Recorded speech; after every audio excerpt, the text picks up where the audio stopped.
Prajavani mention ಮಾಡಿರೋದನ್ನ ನಾನು ಸನ್ಮಾನ್ಯ ಮಂತ್ರಿಗಳ ಗಮನಕ್ಕೆ ತರೋದಕ್ಕೆ ಇಷ್ಟಪಡ್ತೇನೆ. ಸೊ ಹೀಗಾಗಿ ಈ ಒಟ್ಟು ಜಮೀನುಗಳು PTCL ಕಾಯ್ದೆ ಆಗಿರ್ಬೋದು, ತೋಟಿ ಇನಾಮತಿ ಜಮೀನುಗಳಾಗಿರ್ಬೋದು, ನಮ್ಮ ವಿದ್ಯಾರ್ಥಿಗಳು ಇವತ್ತು ಮೈಸೂರಿನಲ್ಲಿ ನಮ್ಮ ಸ್ನಾತಕೋತ್ತರ ವಿದ್ಯಾರ್ಥಿಗಳು ಶಿಷ್ಯ ವೇತನಕ್ಕಾಗಿ 15 ದಿನಗಳಿಂದ ಬೀದಿ ಮೇಲೆ ಕೂತ್ಕೊಂಡು ಹೋರಾಟ ಮಾಡ್ತಾ ಇದ್ದಾರೆ. ಶಿಷ್ಯ ವೇತನಕ್ಕಾಗಿ ಅವರು ಆಗ್ರಹಿಸ್ತಾ ಇದ್ದಾರೆ. ದಯವಿಟ್ಟು ಇದರ ಬಗ್ಗೆ ಸನ್ಮಾನ್ಯ ಮಂತ್ರಿಗಳು ಗಂಭೀರವಾಗಿ ಇದನ್ನ ಆ ಒಂದು ಪರಿಸ್ಥಿತಿಯನ್ನ ನಿಭಾಯಿಸಬೇಕು ಅಂತೇಳಿ ನಾನು ಅವರಲ್ಲಿ ಮನವಿಯನ್ನ ಮಾಡ್ತೇನೆ. ಬಂಧುಗಳೇ, ನಮಗೆಲ್ಲ ಗೊತ್ತಿದೆ, ಇತ್ತೀಚಿನ ದಿನಗಳಲ್ಲಿ ಈ ಕೋಮುವಾದಿ ಶಕ್ತಿಗಳು ಹೇಗೆ ನಮ್ಮ ರಾಜ್ಯವನ್ನ ನುಂಗುವ ಪ್ರಯತ್ನವನ್ನ ಮಾಡ್ತಾ ಇದ್ದಾರೆ ಅಂತೇಳಿ. ಬಾಬಾ ಸಾಹೇಬ್ ಅಂಬೇಡ್ಕರ್ ಅವರು ಬದುಕಿದ್ದಾಗಲೂ ಕೂಡ ಇವರು ಅವರನ್ನ ನೆಮ್ಮದಿಯಾಗಿ ಬಿಡಲಿಲ್ಲ. ಇದೇ ಸಾವರ್ಕರ್ ಬಾಬಾ ಸಾಹೇಬ್ ಅಂಬೇಡ್ಕರ್ ಅವರ ಬಗ್ಗೆ ಅತ್ಯಂತ ಕೀಳಾಗಿ ಮಾತಾಡಿದ್ದನ್ನ ನಾವು ನೋಡ್ತೇವೆ. ಬಾಬಾ ಸಾಹೇಬ್ ಅಂಬೇಡ್ಕರ್ ಅವರಿಗೆ ಸಹಾಯ ಮಾಡುತ್ತಾರೆ, ಅದು ವಿಷದ ಹಾವಿಗೆ ಹಾಲು ನೆರೆದಂತೆ ಅನ್ನುವಂತ ಮಾತನ್ನ ಸಾವರ್ಕರ್ ಆಡಿದ್ದನ್ನ ನಾವಿಲ್ಲಿ ಅರ್ಥ ಮಾಡ್ಕೊಳ್ಬೇಕಾಗತ್ತೆ ಬಂಧುಗಳು. ಹಾಗಾಗಿ ಯಾರೇ ಈ ದಮನಿತ ಸಮುದಾಯಗಳು ಬಿಜೆಪಿಯ ಒಳಗಡೆ ಹೋಗ್ತಾರಂದ್ರೆ ಬಾಬಾ ಸಾಹೇಬ್ ರಾವತ್ ಏನ್ ಹೇಳಿದ್ರು, ಬೆಂಕಿಗೆ ಸಿಕ್ಕ ಪತಂಗದ ತರ ಇವರು ಆಗ್ಬಿಡ್ತಾರೆ ಅನ್ನುವಂತ ಮಾತನ್ನ. ಹಾಗಾಗಿ ನಾವು ತುಂಬಾ ಎಚ್ಚರಿಕೆಯಿಂದ ಇರಬೇಕು. ಕರ್ನಾಟಕ ಕುವೆಂಪು ಅವರ ನಾಡು, ಇಲ್ಲಿ ಬದುಕುವ ಎಲ್ಲರಿಗೂ ಕೂಡ ಶಾಂತಿಯ ವಾತಾವರಣದಲ್ಲಿ ಬದುಕಬೇಕಾಗತ್ತೆ. ಆ ಕಾರಣಕ್ಕಾಗಿ ಕರ್ನಾಟಕದಲ್ಲಿ ಎಲ್ಲ ಜನ ಚಳವಳಿಗಳು, ಎಲ್ಲ ಜನಪರ ವ್ಯಕ್ತಿಗಳು ಕಾಂಗ್ರೆಸ್ ಪಕ್ಷವನ್ನ ಬೆಂಬಲಿಸುವ ಕೆಲಸವನ್ನ ನಾವು ಮಾಡ್ತಾ ಬರ್ತಾ ಇದ್ದೇವೆ ಅನ್ನೋದನ್ನ ಈ ಸಂದರ್ಭದಲ್ಲಿ ನಾನು ಹೇಳೋದಕ್ಕೆ ಇಷ್ಟಪಡ್ತೇನೆ. ಹಾಗೆ DCRE ಪೊಲೀಸ್ ಠಾಣೆಗಳಿಗೆ ಕರ್ತವ್ಯ ಪಟ್ಟ ಅಧಿಕಾರಿಗಳನ್ನ ನೇಮಿಸಬೇಕು ಮತ್ತು ಮೂಲಭೂತ ಸೌಕರ್ಯಗಳನ್ನ ಕೊಡಬೇಕು. ಈ ಎಲ್ಲ ಅಂಶಗಳನ್ನ ಸನ್ಮಾನ್ಯ ಮಂತ್ರಿಗಳ ಗಮನಕ್ಕೆ ನಾನು ತರೋದಕ್ಕೆ ಇಷ್ಟಪಡ್ತೇನೆ. ಈ ಬಗ್ಗೆ ಈಗಾಗಲೇ ನಮ್ಮ ಹಿರಿಯರು ಚಳವಳಿಯ ಸಂಗಾತಿಯಾದಂತ ಸನ್ಮಾನ್ಯ ಡಾಕ್ಟರ್ H.C. ಮಹದೇವಪ್ಪ ಅವರು ಬಂದಿರೋದ್ರಿಂದ ಅವರಿಗೆ ನಾನು ನಮ್ಮೆಲ್ಲರ ಪರವಾಗಿ ಉತ್ಪೂರ್ವವಾದ ವಂದನೆಗಳನ್ನ ಸಲ್ಲಿಸ್ತೇನೆ.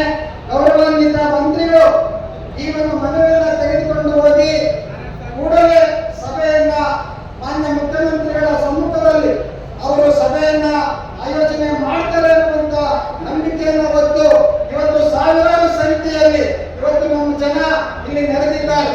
ಇದನ್ನ ಮಾನ್ಯ ಮುಖ್ಯಮಂತ್ರಿಗಳು ಮತ್ತು ಉಪಮುಖ್ಯಮಂತ್ರಿಗಳು ಇದನ್ನ ಗಂಭೀರವಾಗಿ ಪರಿಶೀಲಿಸುತ್ತಾರೆ ಅಂತ ನಂಬಿಕೆಯೊಂದಿಗೆ ನಾವು ಈ ಮನವಿಯನ್ನ ಅವರಿಗೆ ಕೊಡ್ತಾ ಇದ್ದೇವೆ.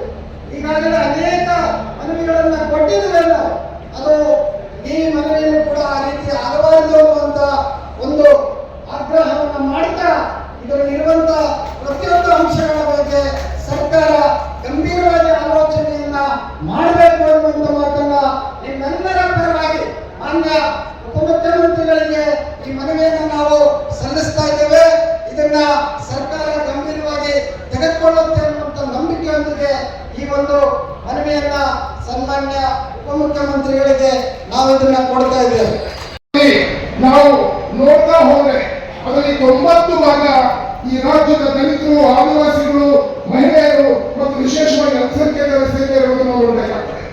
ಹಾಗಾಗಿ ಇವತ್ತು ವಸತಿ ಯೋಜನೆಯಲ್ಲಿ 37 ಲಕ್ಷ ಕುಟುಂಬಗಳಿಗೆ ಮನೆ ಇರ್ತಕ್ಕಂತಹ ಕುಟುಂಬಗಳಿರ್ತಕ್ಕಂಥ ಬಹುತೇಕ ದಲಿತರ ಪರಿಸ್ಥಿತಿನ ನೀವು ನಮ್ಮ ಕಾರಣಗಳು ನೋಡಬೇಕಾಗಿದೆ. ಯಾವುದೋ ಕಾರಣಕ್ಕೆ 20 ವರ್ಷ 30 ವರ್ಷ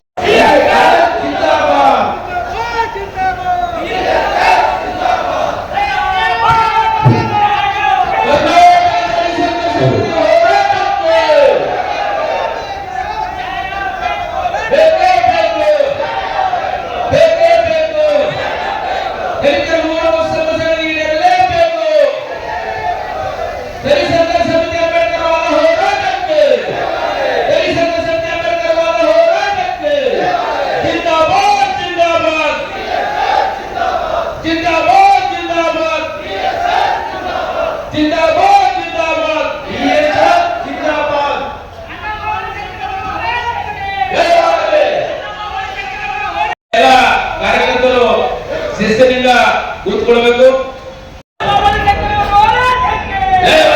ಕರ್ನಾಟಕದಲ್ಲಿ ಸಂಘ ಸಮಿತಿ ಹೋರಾಟಕ್ಕೆ, ಅಣ್ಣ ಮಾಮಾಜಿ ಶಂಕರ್ ಅವರ ಹೋರಾಟಕ್ಕೆ DSS ಜಿಂದಾಬಾದ್.